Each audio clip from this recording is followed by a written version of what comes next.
Wouldn't you just love to have a powerful mindset that makes you unstoppable? Today on the Mel Robbins podcast, Coach Steve Magness, who is one of the top performance and mindset coaches in the world, is here in our Boston studios to coach you. You're going to learn how to train your mind just like the world's top performers do. Because when you change your mindset, you change the game. Often you think like, oh, these people have bulletproof mind. It's not true. This is why Simone Biles got the twisties.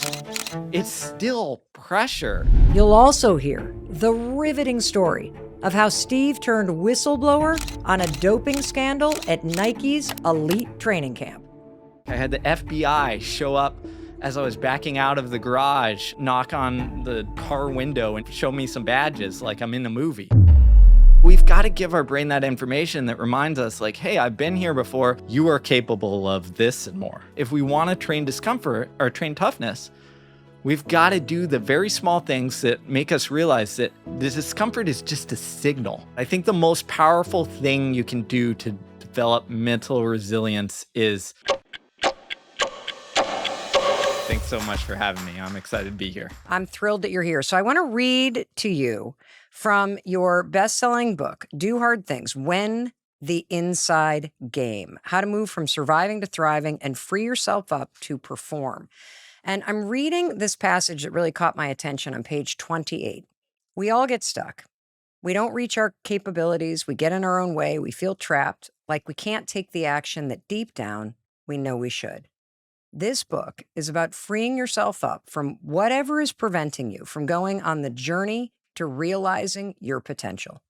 It's allowing yourself to be courageous. For me, the journey started with realizing that everything I'd been taught about success was wrong. Steve, could you speak to the person who has made the time to be with us right now, who is so excited to learn how to win the inside game from you? Can you tell them what they might experience in their life that could be different based on everything that you're about to share with us today? The lesson that really astonished me and working with elite performers, first athletes, and then across the board is that all of us get in our own way. And all of us are capable of more, but we let fear, anxiety, self-doubt, that voice in our head tell us, hey, let's avoid this thing. Let's stop doing this thing. And what I promise you today is I might not be able to fix all of your problems, but I'm going to give you the tools to lighten the load, to be able to navigate that inner voice, to be able to switch stress from seeing it always as a threat, but as something that can challenge you and propel you forward, and how to work with your brain and body instead of fighting against it endlessly. Coach, I believe you. I'm ready. I'm so glad that you're here. You know, the book is called Win the Inside Game. What does winning the inside game mean exactly? And why is it so important to know how to do this? I think let's start with the opposite, which is the external. Okay. And I think the external is when we tie our identity to our achievements. In fact, there was a meta-analysis, a study of studies, including 70,000 people, that shows that when we prioritize and emphasize the external more than the internal, it is, and I quote, universally detrimental to our well-being. So the inside game is opposite of that. It's having clarity in who you are, why you're pursuing something. It's understanding that you get to define what success means. It means that instead of just fitting in, you find deep, genuine connection and belonging to those who you're going on this journey with. And when we find that, when we go towards that, what happens is instead of insecurity driving the ship, we feel secure enough to take risks, to take on challenges, to see again what we're capable of, and, do the things that we want to pursue. I think I just got something out of that. So I think we make the mistake of looking at people that achieve things on the outside and believe that it's those achievements that are what make them good risk takers and make them able to go after these things that we in our hearts wish we would do for ourselves. But what you're actually saying is based on all of your experience coaching elite athletes, Olympians, studying this mindset, toughness, and being a coach for it in highly competitive settings. You're saying based on that and all the research, it's actually the opposite. It's those people that have learned how to win this inside game and who are secure in themselves who are actually able to take more risks. Is that right? Absolutely. I'll give you a story. Okay, give me a story. So Sarah Hall is one of America's top marathoners. Okay. She's one of the best in the world. And she reached that level in later in her career than normally. In her late 30s, early 40s is when she had her breakthrough. And I got to work with Sarah for a number of years. And what I learned from her is the race she had her ultimate breakthrough where she set the American record in the half marathon. So fastest half marathon in American history for a woman. And leading up into that race, she had this, I'm going to set this record. I'm paying attention to the outcome. I'm going with the external thing. And about a month or two before the race, she said, you know what? This is getting in the way. I need to leave this behind. And to quote her, she said, it is stealing my peace. And instead, what I'm going to focus on is I'm going to focus on the feeling. And she defined the feeling as I want to get in that race, be surrounded by a bunch of other women, not be threatened by them, but realize that we're all bringing out the best in each of us. And if I put myself in that spot and I enjoy that, great things are going to happen. And to me, like that's what it is. You're seeing one of the best in the world telling you that the way that you set the record isn't to obsess over the record, but to let go just enough and focus on that internal feeling and sensation and that security, knowing that you can take that risk. And if you fail, it's not going to be the end of the world because you got to feel that experience. You got to go through that journey. You know what? I hear in that story that is so helpful. And I think we can all relate to that, whether we're like, okay, I got to get into that nursing school, or I've got to meet the person by the time I turn 30, or I got to be making this kind of money, like that external thing. When she made the switch, what I heard was actually the switch from pressure and performance to a sense of faith that if you put yourself in the right environment and you tap into the energy of what it's going to feel like to trust yourself there in that experience, that the rest of it takes care of itself. And a lot of that pressure that I would imagine can cause you to choke and get up into your head and kind of do things that you don't realize impact how you perform. But your ability to relax in and have faith in just being in the experience is what helps you win. It is. I mean, that's the essence of what we call flow in sports psychology, which is that feeling of like everything clicks.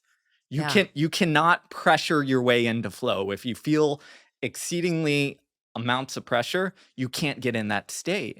So ironically, sometimes we try too hard, and that trying, that wanting the thing is what is preventing us from actually getting that goal because we're trying to force it. I had a really good track coach who was a mentor, who was the track coach of Carl Lewis.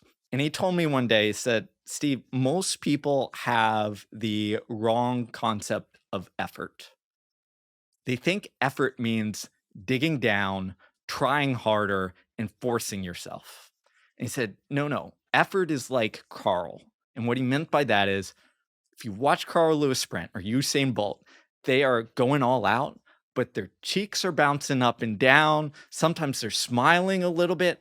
They're relaxed doing it because real effort is quiet.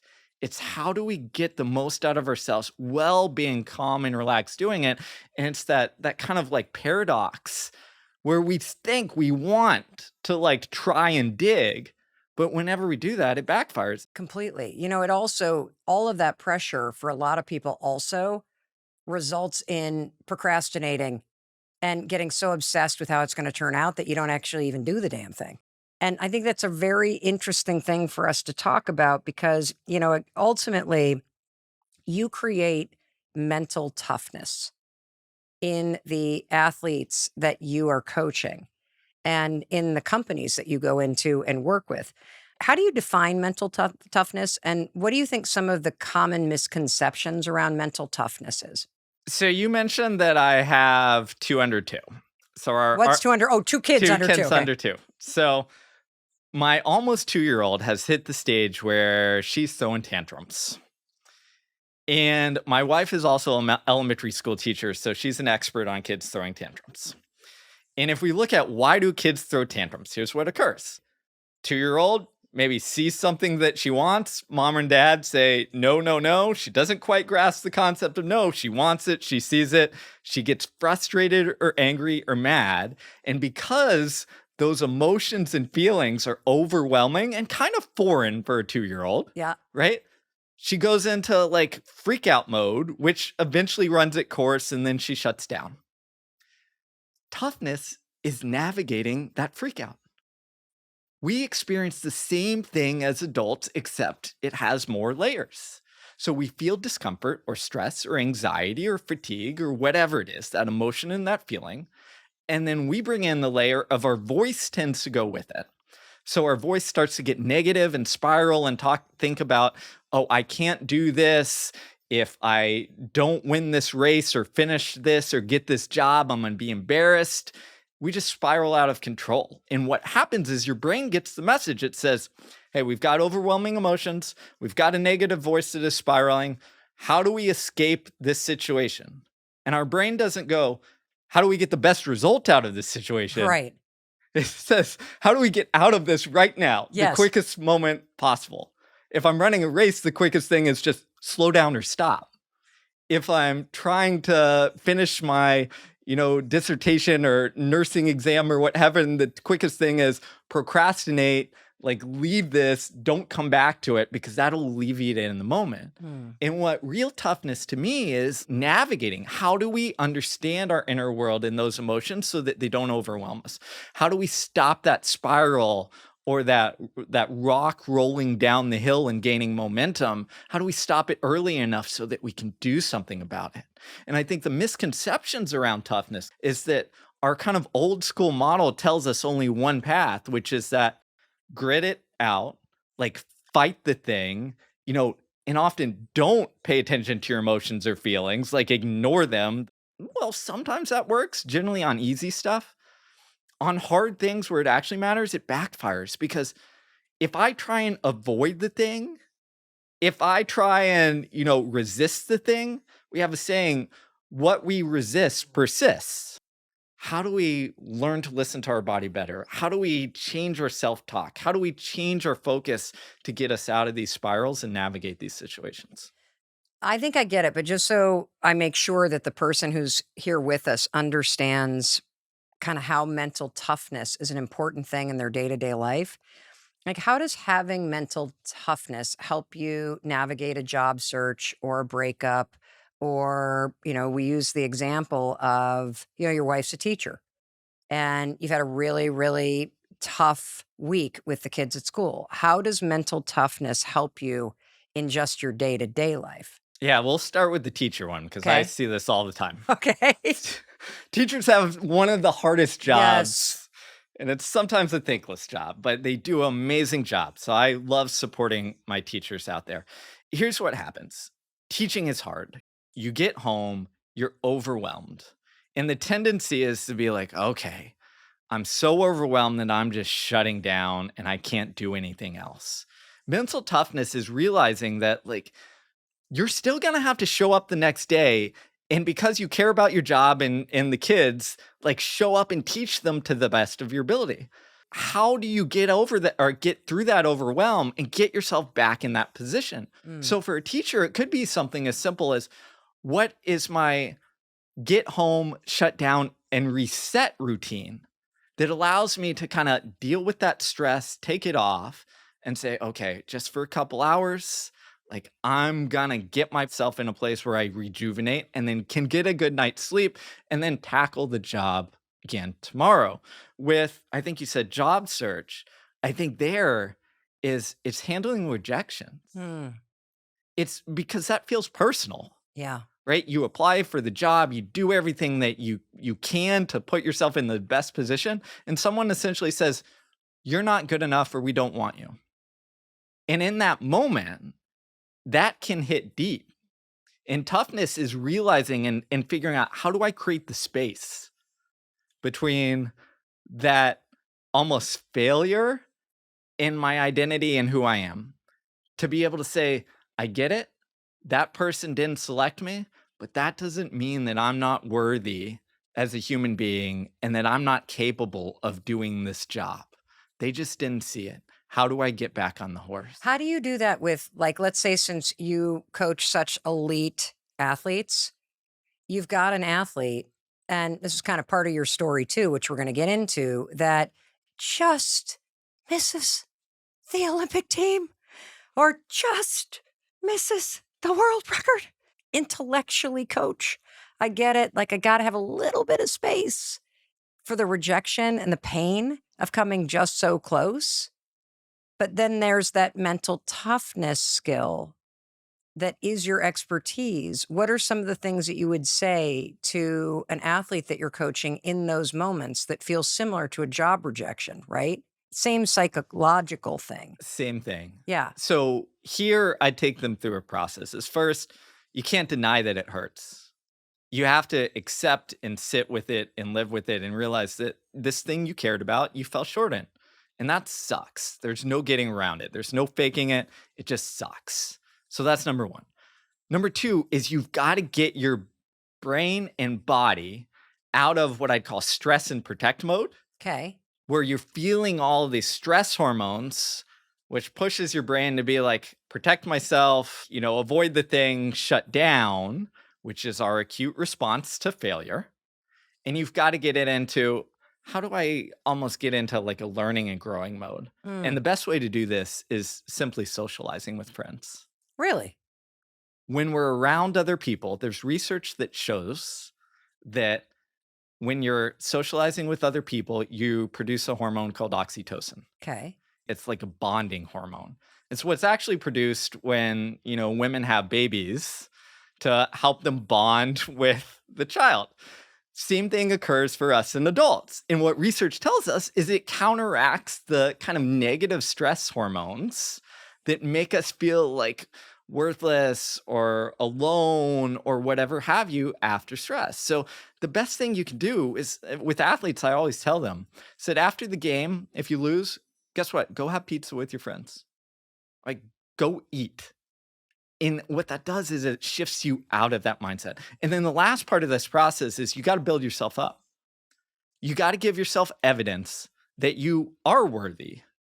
And here I like to do it in two different ways. Is one, I like to have people have what I call an evidence journal. Okay. Which is write down things where you went through something tough and came out on the other side. Coach, I'm picking up on the fact that your evidence journal is also part of the training. It's sort of like the reps in a gym. So can you just tick off a couple examples of some of the little things that people start to write down as evidence, right? That they've survived other setbacks that the person listening might be able to relate to. So some of the things I like to do is like look at, how consistent were you when you were preparing for this? Did you get your 5 days a week of training? And people can look back and say, I did it. I did the training plan. I showed up. Did you prioritize yourself? Did you, the day before the job interview, did you get the sleep in that you wanted to prepare for the thing? You're looking for, how do I give myself the evidence that I gave myself the best shot that I could? And the other thing that I like to do is like look through past kind of experiences and moments where it's like, hey, I came through this thing. And the reason is pretty simple, is our brain often has a negativity bias where we just latch onto and remember the times that it didn't go well. Why? Right. Because they sting. Like, we remember the things that sting more. We forget all the times where it's like, hey, we showed up for practice when it was raining. We showed up for the job even when we were tired the night before and we still got it done. Those things just go out the window. So we've got to give our brain that information that reminds us like, hey, I've been here before. I've gone through some tough things. Like, you are capable of this and more. I think that's really important because I can say one of the things that I have to chronically work on is making sure that my relentless drive, right, to do better, to be more efficient, to have more fun in the way that we're working, to make a bigger impact, doesn't negate all of the amazing things that are actually going well. Can you give me an example of, working with one of your athletes where their attitude or negativity was really starting to impact their performance? This is very common, even at the elite level. Because often you think, like, oh, these people have bulletproof minds, Yes. right? It's not true. What do you mean it's not true? It- How do you get to the Olympics, Steve, and not have a bulletproof mind? here's what I learned. I used to think that. I used to think, oh, there's something different about them. But what you realize is the same problems that I'll literally talk about with a high school kid navigating the SAT and basketball team tryouts are the same thing that I'll talk about with someone who's made the Olympic team and trying to show up to the Olympics. You're kidding me. No, it's because it's a human problem. What do you mean by it's a human problem? So the kid who's trying to make the basketball team and do well on the SATs, and the person who's just made the Olympic team, achieved a dream, and now is getting ready to compete in the Olympics, they're both facing the same psychological problem? Our human stress response, which makes us see the negative, to think that we're not good enough, to think that we're going to be overwhelmed and freak out on the starting line and not be able to show up how we want to show up. What you're basically talking about is self doubt and choking. Yeah.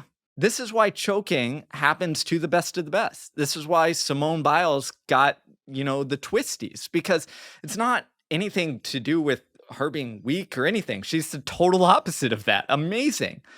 But our biology is wired the same. And although the arena might be different, our brain doesn't know the difference between, what feels like a lot of pressure when we're at the high school gymnasium Yeah. versus the Olympic stadium where we see hundreds of thousands of people. It's still pressure and we still feel it the same way. It's not like it's proportional to the amount of people who are viewing us. This makes so much sense. Coach, it's so cool what you do for a living because it does make sense to me that if you're going in for an interview for a job that you're really interested in, of course you're going to feel pressure because you want to do well. That's human nature. If you're going in for an interview and for high school to talk to the coach, hoping that the coach is going to want to recruit you for their team, it's an interview that you care about. It's the exact same psychological setup.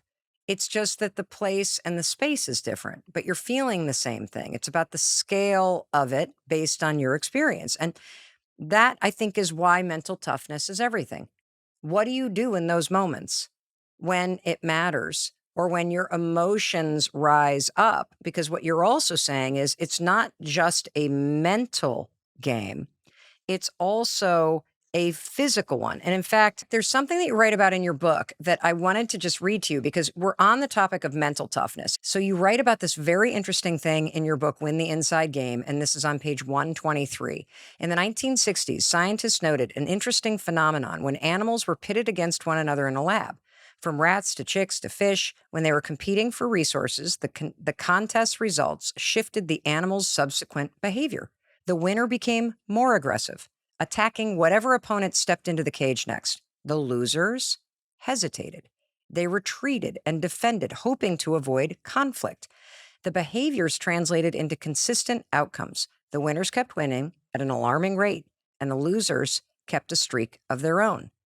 See, what was interesting about reading this is that you basically are starting to make the case, Steve, that it's not just your thoughts, but with the emotions and then the way that your thoughts start to spiral, there is a biology. There's something physical and probably neurochemical happening in your body that winners learn that they have to fight to gain resources, and losers come up with a different strategy. You might think that winners keep winning simply because they're better fighters, but research found that relative skill didn't explain the winning and losing streaks. It's about what changes in the animal's biology when they either win or lose. Can you talk more about this? This is some of the most fascinating research I've come across, and it's called the winner and loser effect. And what happens is we change our stress response based on like the outcome of the event, or even more so, our expectation of the event. What I mean by that is after you win, you tend to get a bump in testosterone. And this has been found in both men and women. Okay. You get a bump in testosterone. And that increase in testosterone makes you think, hey, I'm going to be more confident going into this next thing. I can take on this challenge. And what tends to happen is next time you step into the arena, your brain goes, hey, remember last time we got that bump in testosterone? Let's do that again. So we're more likely to approach whatever it is we're taking with more challenge, more testosterone, and we have what psychologists call a challenge response. If on the flip side Yep. is if you lose, Uh-huh. and then especially if you stew in that loss, you Okay. think it is like overwhelming. This is the end of the world. My life is over. I'm never going to be able to do this thing again. You have more cortisol. And what your brain learns is it says, hey, this place really sucks. So next time we face something similar, before you even step into the arena, your brain defaults to producing more cortisol to try and convince you to avoid the situation you're getting in. Okay, so hold on. Let me just unpack this because I think this is so important.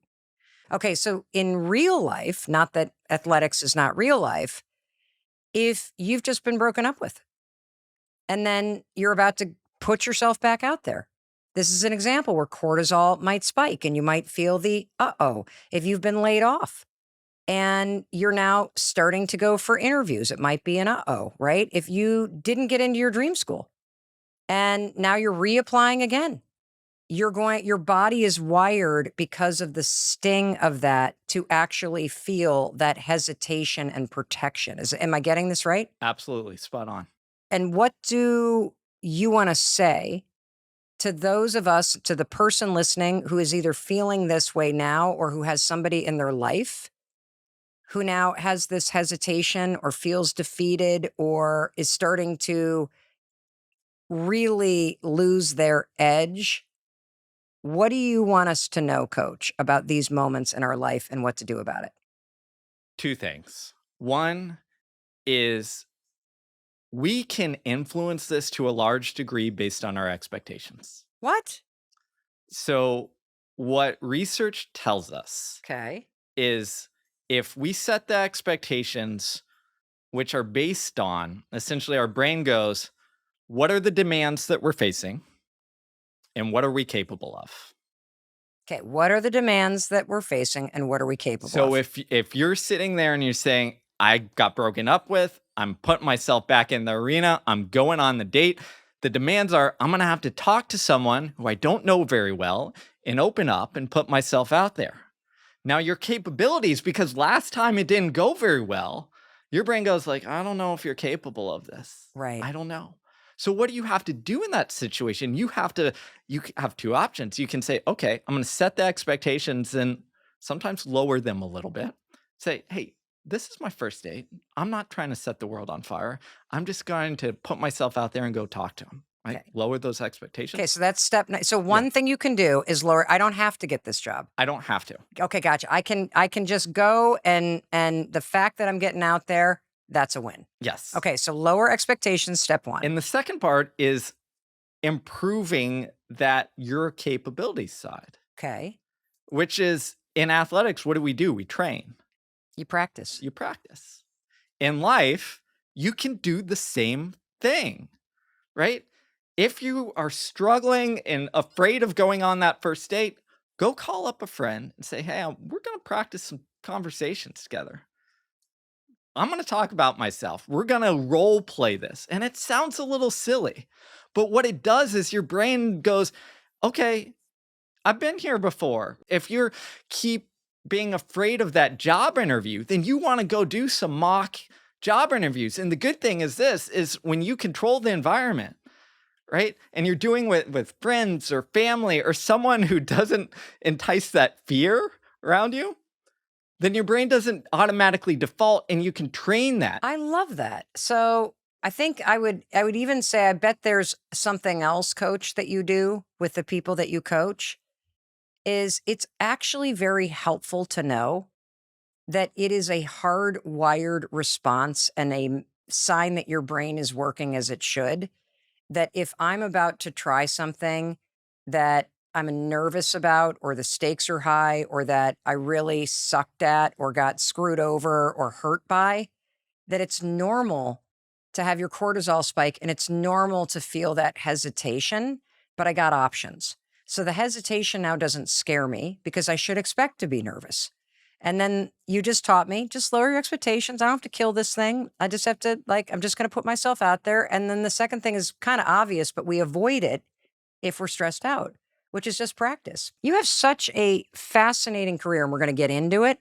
But you've transitioned from my opinion, world-class athlete to an Olympic coach to a best-selling author of not one, not two, but literally 5 books, to now being a sought-after and world-renowned elite performance and mindset coach, both with elite athletes, with some of the world's leading brands.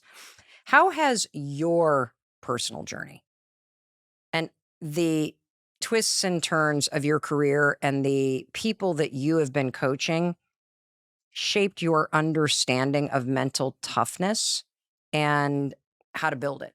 I think I've had a diversity of experiences that you outlined, which has made me realize that my early on view of toughness, which was only through sport, was kind of wrong. Meaning, I grew up in the no pain, no gain, just push. And that's what I thought. And the other thing that really, I think, was an aha moment, which was during my first book, is I got to interview a guy named Matt Billingsley, who is a world-class drummer who is now the drummer for Taylor Swift. And it was one of my first big interviews where I'm like, this is awesome. Let's go. And I'm like, just tell me about what it's like to be on stage with, 100,000 screaming people and you doing your thing. And he starts walking me through how he's preparing. And as I'm listening to this, all I'm thinking in my mind is this is how I would mentally prepare for a race. What was he saying? Well, the thing that struck me is he said, I don't really drum much before the concert. He said, I already know how to drum.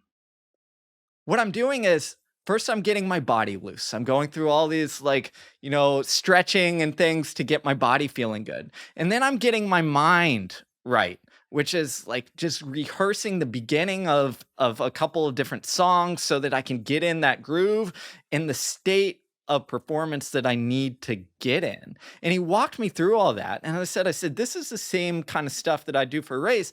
And what it made me realize is that performance is performance. So performance is performance means the thing that you have to do is the thing that you have to do, whether it's an interview or a date or a presentation or work or stepping onto a track and running in the state championship. Yeah. That's the thing you have to do. But the thing that comes before it, what is that, coach? It's setting up your environment well. Okay. So what that means is you prime yourself to perform. This is why athletes put on their special race day shoes. They put on their jersey. Matt had the drumsticks that he used for, concert times. He's got everything lined up where this is what it's going to be. I put myself in the environment that's going to invite the action that I want to take. It's setting your mindset right. What am I trying to do? Am I seeing this as an opportunity to take on? Or is this thing that is causing this overwhelming anxiety or feeling like a threat? And I think what I realized is not just from Matt's story, but also others, is it's the same stuff. As I said, my wife's a teacher. Early in her career, she was a world-class runner. She represented the U.S. at a half marathon world championships. No big deal. No, she's. But you two are gonna have really fast kids. You know that? Yeah. Don't put the pressure on our 2-year-old now. Sorry. But what I realized is that, again, When she got into teaching, she takes the same mindset. She's like, I want to be great at this. And what you realize is like, okay, what does that take?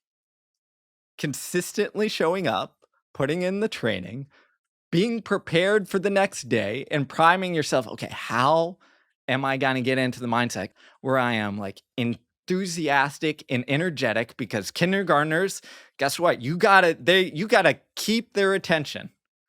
And you can't do that by just walking in the door and being like, okay, I'm here. Like, let's talk about art colors and ABCs or what have you. You've got to think about the tactics that you're going to use. You know what I love about what you're saying, Coach?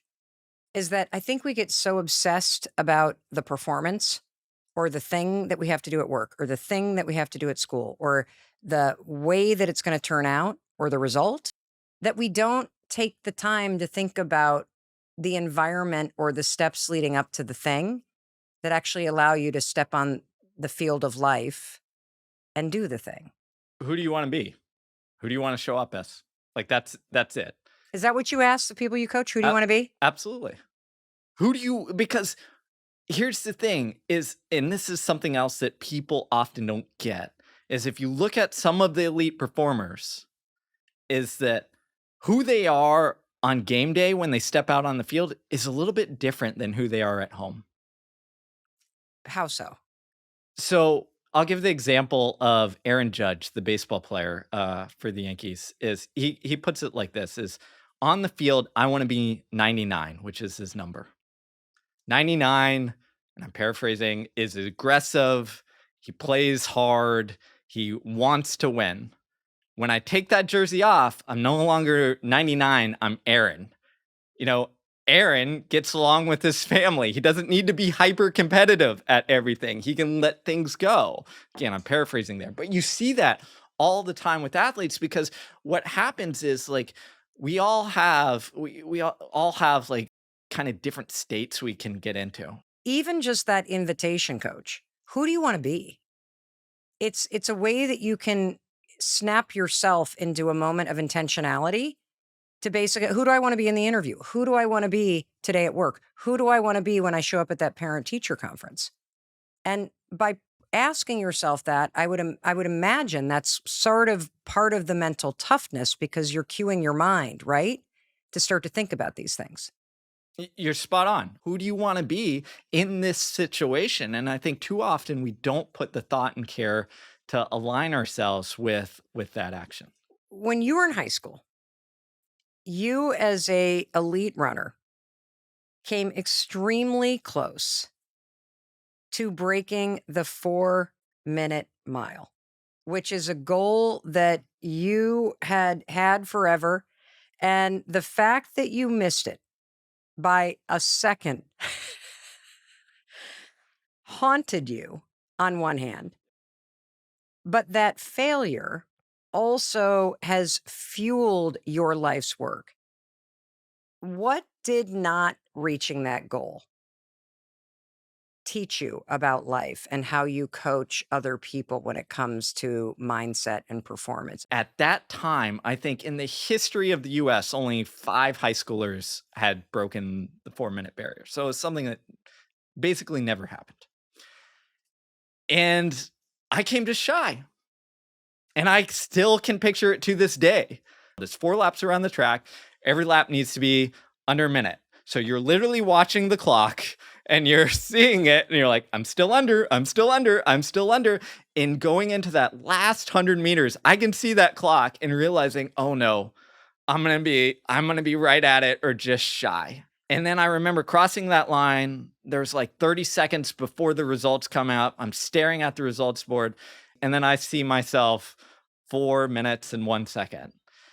And it's just devastating because you see this thing that is your goal. It was literally written on the wall of my high school bedroom where this is the thing that I'm going to do that is going to define myself. I didn't care about anything else in high school. Nothing. Like parents couldn't get me to care about anything except running. And I fell short. And for a while, I think that got to me. I couldn't do it. I put everything into it and found out that I wasn't good enough. everything I learned about performance came as a result of being like, okay, let's analyze this. Let's figure out how do we get on the other side of feeling this ultimate failure and making it into something worthwhile and good. And that's where my search for understanding the mental side of sport came from. If I didn't let go and pull the other way just enough, I wasn't going to be able to fulfill my potential because every race was going to feel like life or death, and it did. We all have our 4-minute miles. We all have those things where we create that story in our head where it's like, oh, this is what I care about deeply. This is what I'm obsessed with. And we can't because we care about it. We think that if we just let go a little bit, that means, oh, that means I'm weak. That means I'm not all in. That means that I'm not actually striving for that. But what it actually means is it allows that inner game to flourish because our brain goes like, okay, yeah. Like the 4-minute mile matters. Like getting that job, selling this many books, whatever, it matters. Like, let's be real. But it can't be the only thing. We've got to have something else pulling in the other direction. I absolutely love this because you also say that the inner game is not about like checking boxes, that it's the process of chasing goals. And why does tying the achievement or landing that job or getting into that medical school or being married by this date or having that car that you drive, why does those things on the outside actually end up screwing you over? What happens is when we tie our identity to that external pursuit, it makes us fragile instead of resilient. Because our brain goes, if I don't get this goal, then it literally is life or death. I am not worth anything. We don't perform best in that situation. We need to take a little bit of the pressure off. We need to have that robustness where you realize that I am secure in who I am. In win or lose, it might sting, but I'm still who I am. I'm still surrounded by those who love and support me. They're still going to be here. And that's where we perform best at because we get to take those risks instead of feeling like, oh gosh, here it is. I'm going to fall short again. Brain freaks out. You know, there's super fascinating research in your book that I think is really important to read right now because I was really surprised by this. And it goes to this point because, again, I think it's super counterintuitive to think, okay, the world's top performers, whether it's in business who you're coaching or it is the world's like most elite athletes, they're maniacally focused. They're 1000% disciplined. It's hustle. They're focused on the Super Bowl. They're focused on this thing. The research actually shows the opposite. And I'm reading from Win the Inside Game, page 90. This is research that you write about from Michigan State University. I was blown away with this, that they looked at over 100 years of Nobel Prize winning scientists. And it turned out that what these Nobel Prize winning scientists did in their downtime away from the lab may have proved vital. The distinguished scientists, check this out, were 22 times more likely to perform, sing, or act, 12 times more likely to pursue creative writing, and about 7 times more likely to participate in crafts like sculpting, painting, or glass blowing.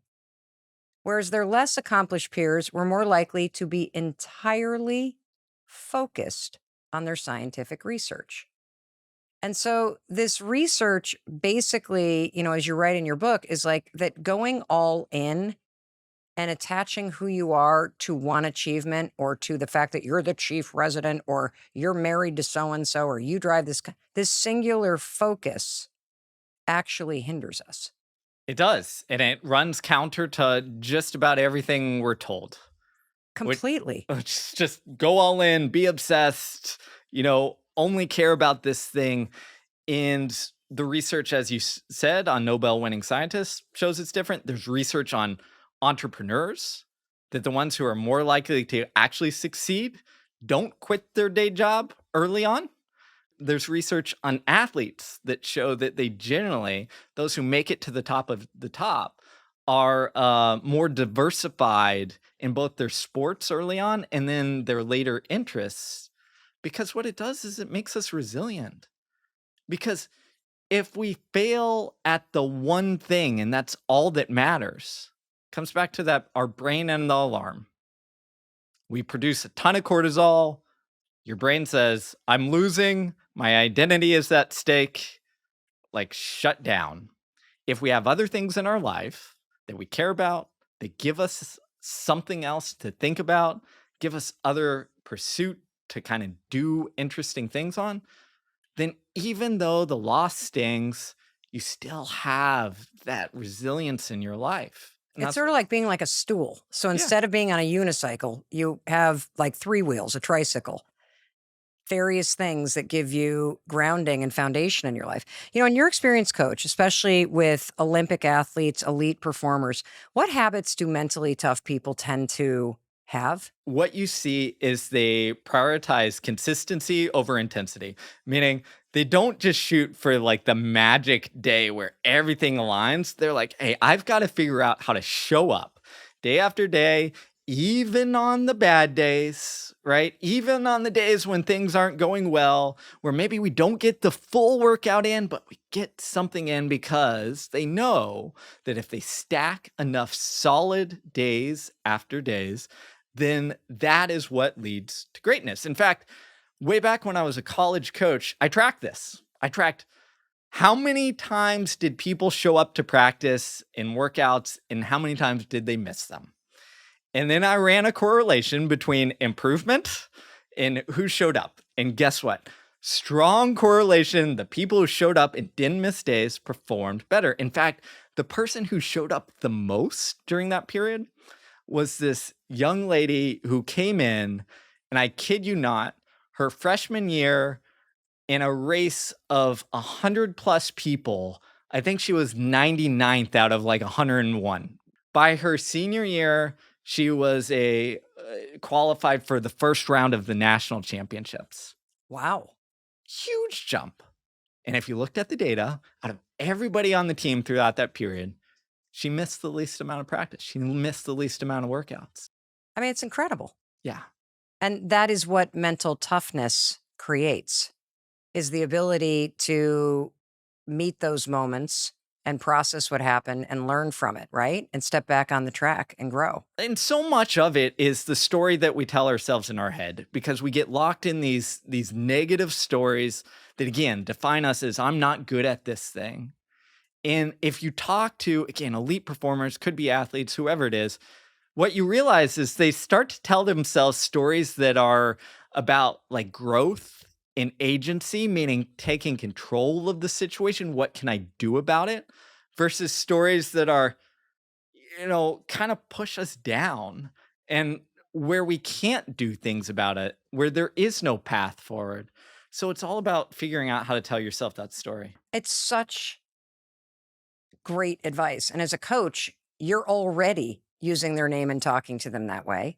But we can do that to ourselves by using, hey, Mel, you can handle this. Hey, Mel, shake it off. Like, what are some of the things that you would say just reflexively to one of your athletes if you're trying to boost a shift in their mindset?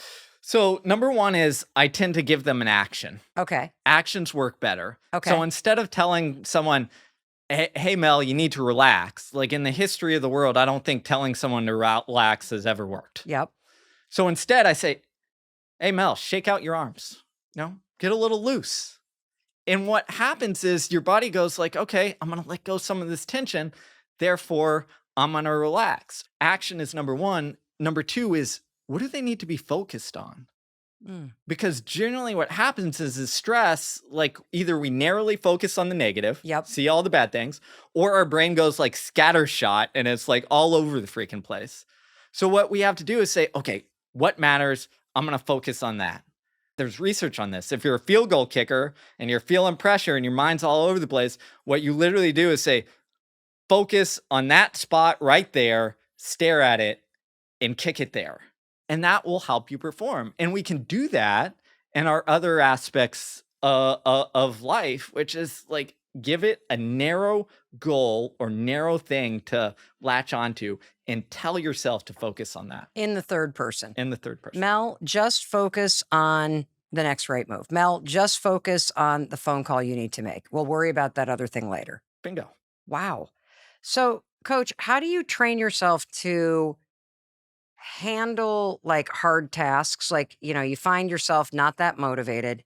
You got something that you need to do. Can you train yourself?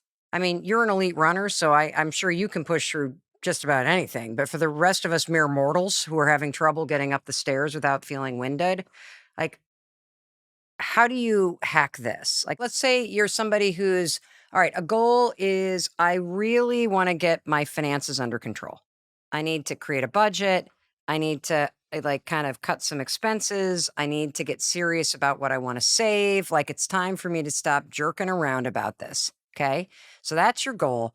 But then you go, I don't want to face my like horrible spending habits. I don't want to look at the fact that I literally have no savings. How does it work in this scenario? Start with the smallest step forward where you can make progress. Okay. So in this example, it Yep. might be take the thing that is staring you in the face that you spend money on that you know you shouldn't, and just focus first on that. Maybe it's every morning you go get your special foam latte at Starbucks. And you say, this is what I need. This spending habit is, I know I shouldn't do it every day, so I need to fix this.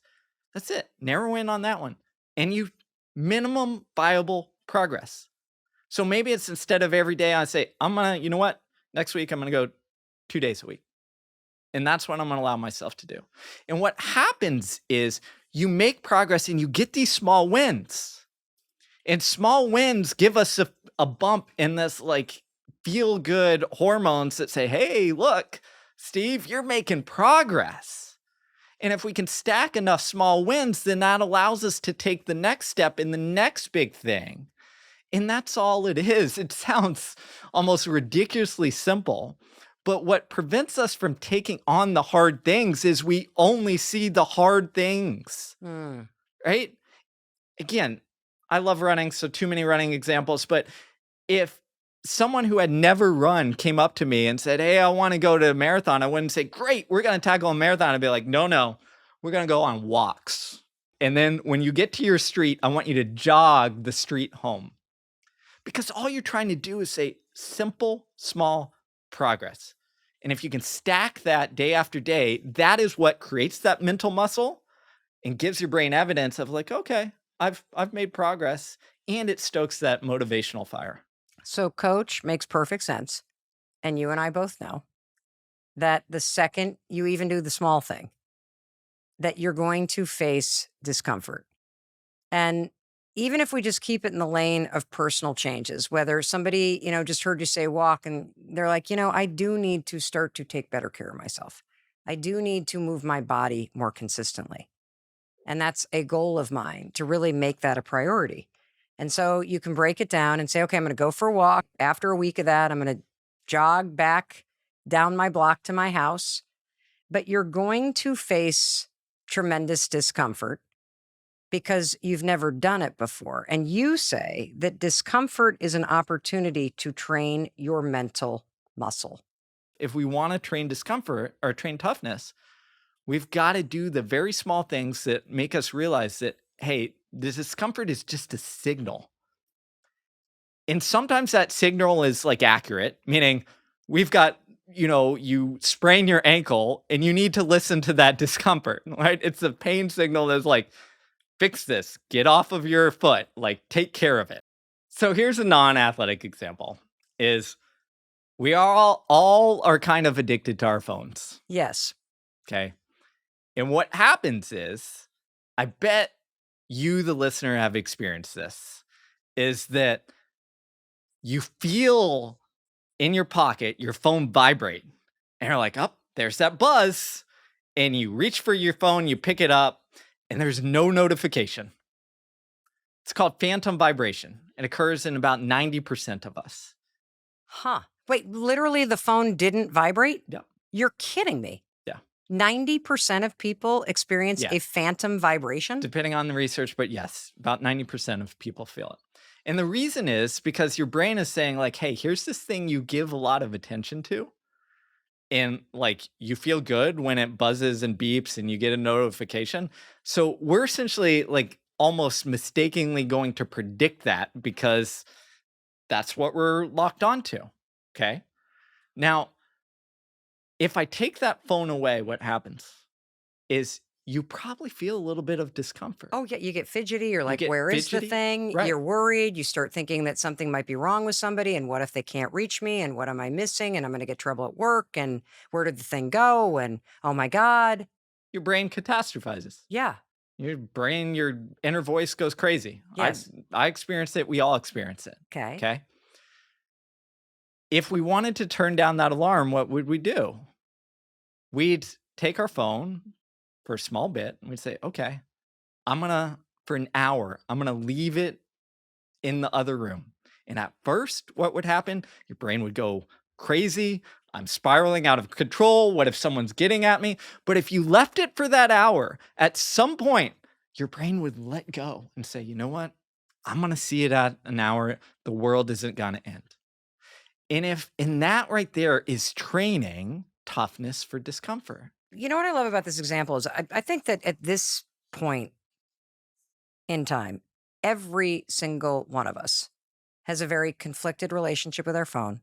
Every single one of us wishes we spent less time on it. We all know intellectually we should.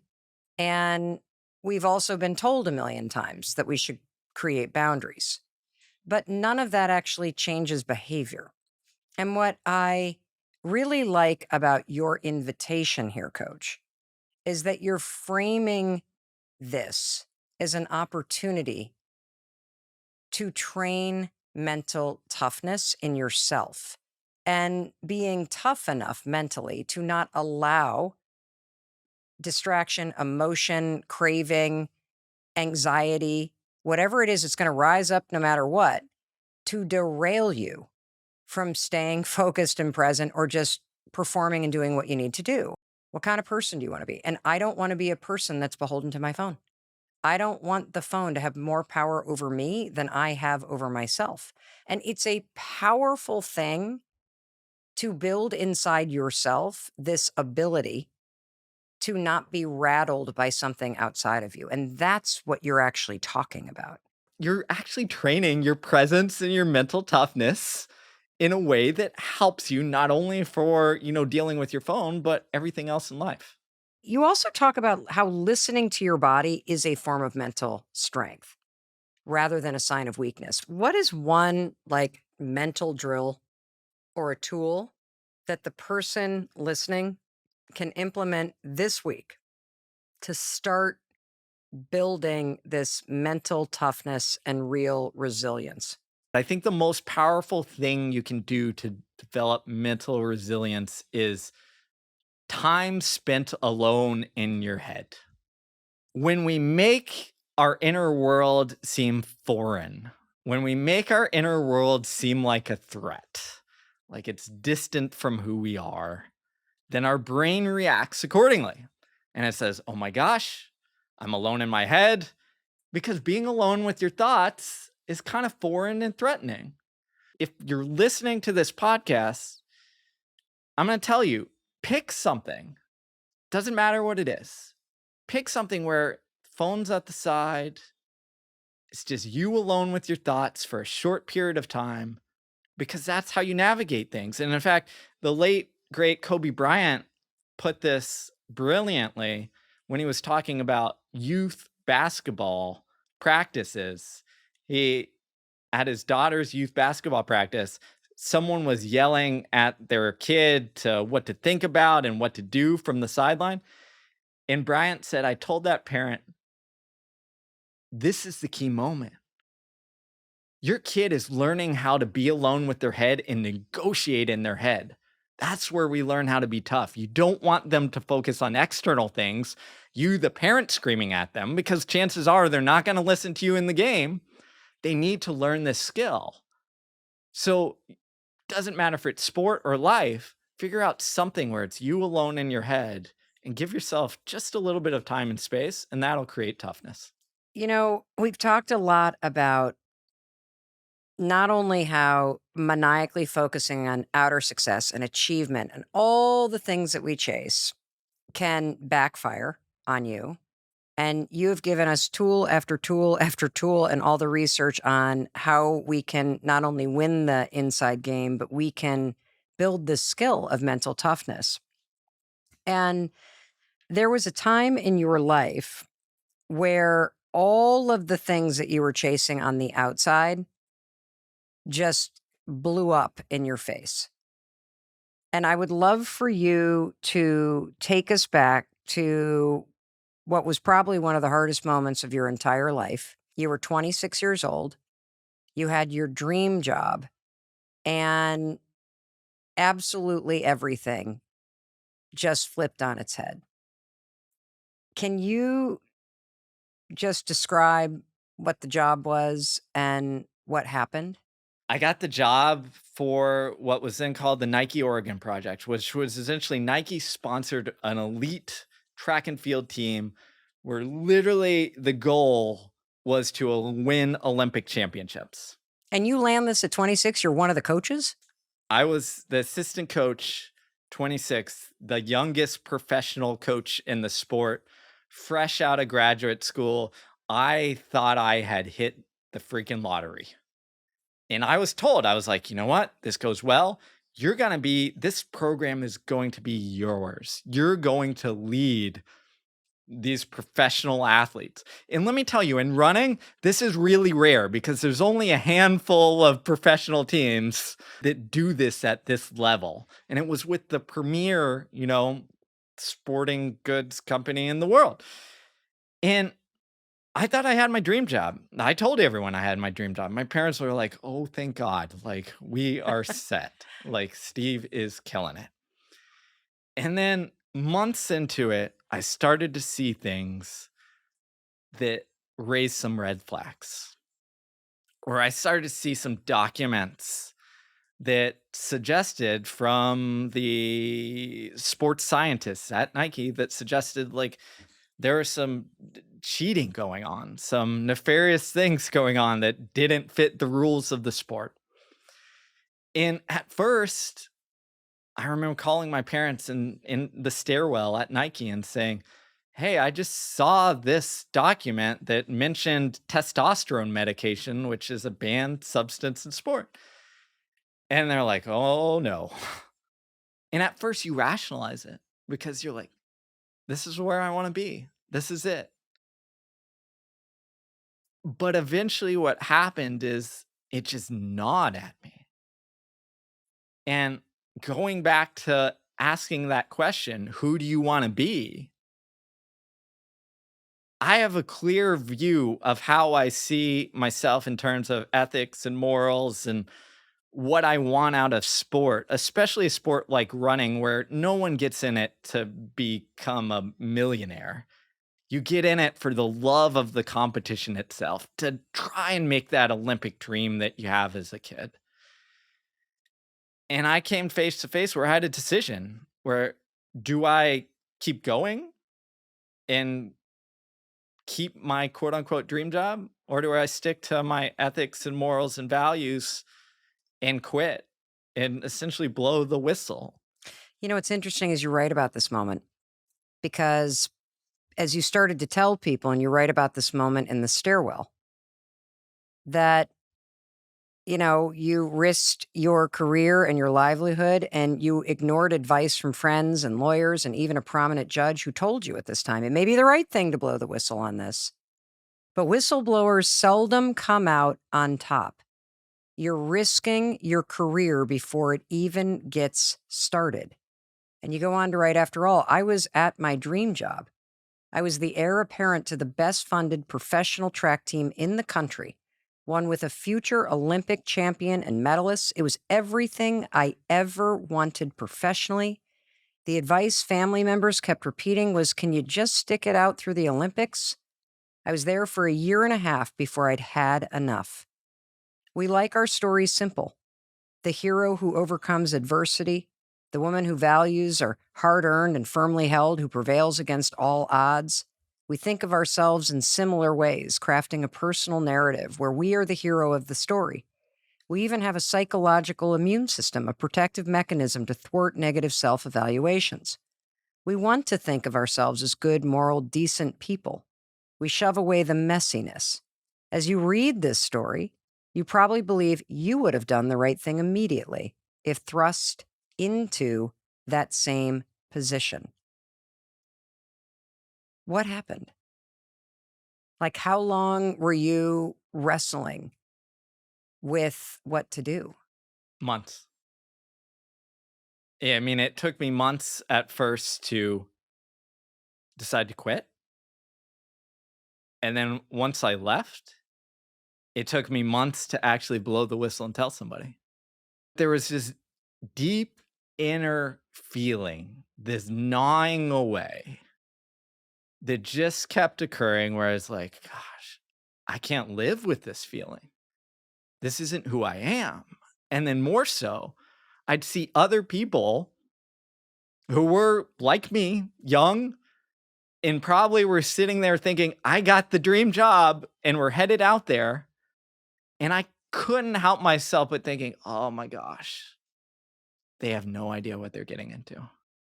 They have no idea what decisions they're going to face or what the environment is like. And those feelings were what eventually pushed me to say, okay, what can I live with? Like, who do I want to be? Do I want my values to be slogans? Or do I want them to be things that I can look at and say, deep down, they mean something. And eventually what happened, again, didn't even tell anybody this. I just said, you know what? I'm going to do it. I'm going to blow the whistle. I wrote a long email to US Anti-Doping, who is a regulatory body, and said, here's everything I know. Let's talk. Let's start that process. And it was the most scared I'd ever been in my life. What was it like to hit send on that? It was just this experience where you're like, I kind of know what I'm getting into, but I have no idea. And my life is about to turn upside down, and I'm going to lose a little bit of control over my life because this other thing is going to potentially dominate it. And again, I'm some shy introvert who just wants to, coach some people, help people perform well, and then go home and sit at home and read a good book. And I was like, that's not going to be possible. And it wasn't. I had reporters who, came to my house and stalked it, followed me at work. I had the FBI show up as I was backing out of the garage of my house and knock on the car window and show me some badges like I'm in a movie. And it was just stuff that I was like, I couldn't even imagine, but there was no other possibility except I had to figure out how to navigate it. What happened? The head coach and the head doctor of the program had a ban from the sport. And positive change came out of it where people understood, and then I think some increased safety and guards to make sure that that didn't happen in the future occurred. But it took 10 years to go from hitting send on that email essentially to when the final appeal happened, because there were lawyers and all sorts of things and evidence, and I had to turn over my computer and phone and have everyone go through everything I'd ever written.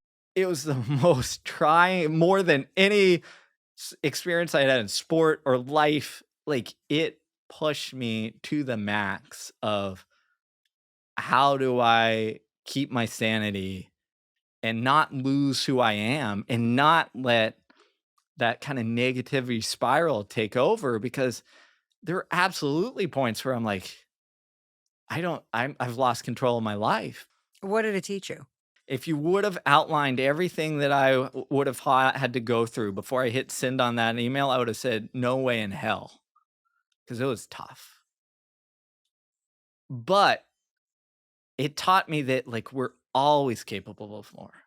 And the other thing that I think it really brought home is that two things is that we get to write our own story. So even though it felt like I'd lost control of my life, I was in charge. I got to say, you know what? Whatever. Who cares what the external world sees? What matters to me?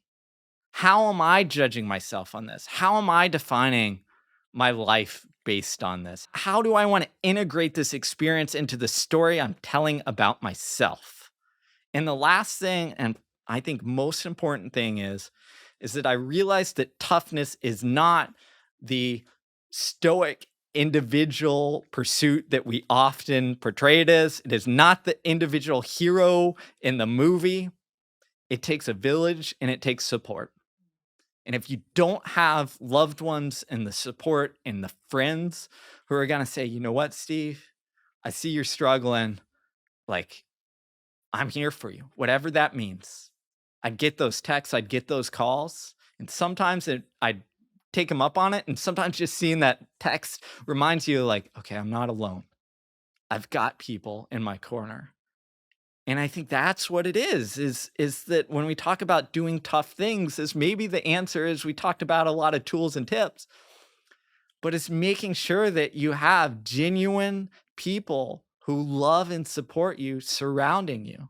Because if you do, like, they're going to be the people who allow you to handle the challenges and who are there when you can't use any of the tips and tricks. You just need a shoulder literally to cry on or a hug to support you, to make you realize that, like, it's going to be okay. Life will work out. What are your parting words? My parting words for you, the listener, is that you can do this. You've got this. You're capable of more. And that capability doesn't mean doing something heroic. It just means taking the next small step towards the challenge that you want to embrace. That's what it is. It's consistency over intensity. And if you can take that small step, then you're going to build the momentum to change, who you are and what your pursuit is. Coach Steve Magness, you absolutely showed up and just dusted this thing. I mean, in the rankings of podcast interviews, I would say you broke the 4-minute mile. Thank you. I try to do the best that I can and show up who I am and help people and how I can. So, Well, I appreciate how you got into that chair, and it was very clear that you asked yourself the question, who do I want to be? And you put on the coach, and I'm going to speak power into the person that's listening, and you delivered. Thank you, thank you, thank you. And I also want to thank you. Thank you for taking the time to listen to something that will absolutely improve your life. Like, this is a life-changing conversation. I'm so thrilled you are listening and watching all the way to the end. Thank you for sharing this with everybody in your life that you care about, because we all need to know how to win the inside game. And I am so blown away by what we learned today. I can't wait to see how it changes your life, because I know that it's going to. And in case no one else tells you, I wanted to be sure to tell you that I love you. I love you for listening and watching this. I believe in you. I believe in your ability to create a better life, and you got a roadmap and tools today, so go use them. Alrighty, I'll see you in the next episode. I'll be waiting for you the moment you hit play. And the next episode that I want you to go to is this one.